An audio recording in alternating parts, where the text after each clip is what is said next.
This Game of Thrones scene spoils the ending of House of the Dragon. Leave it up to Joffrey Baratheon to ruin this for us.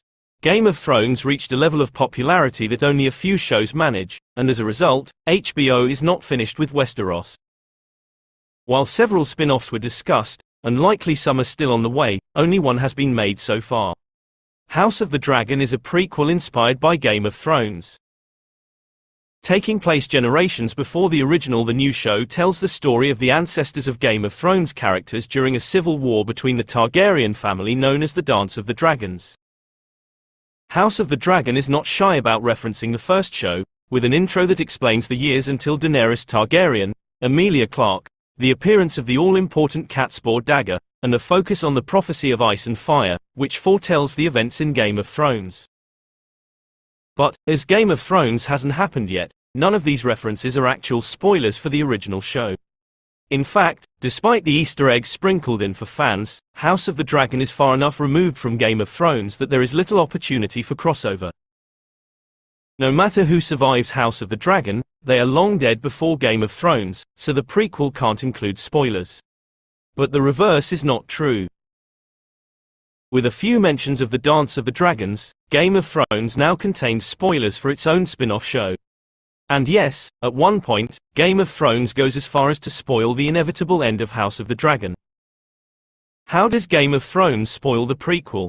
Jack Gleeson as Joffrey Baratheon in Game of Thrones image via HBO. House of the Dragon covers an important historical event in Westeros, so all the characters in Game of Thrones know what happened.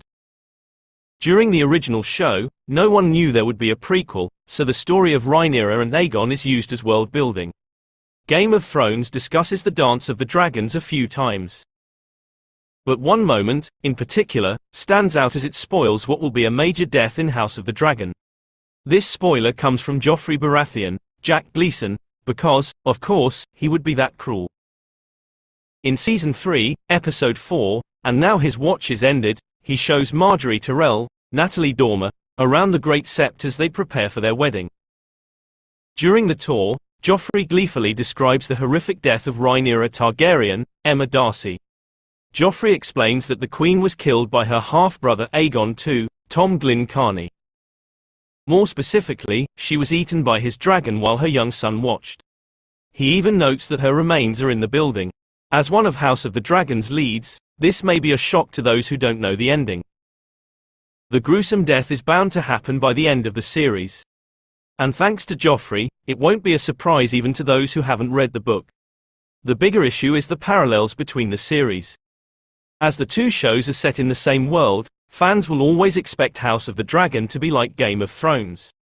But the more direct references have raised debates about what to watch first.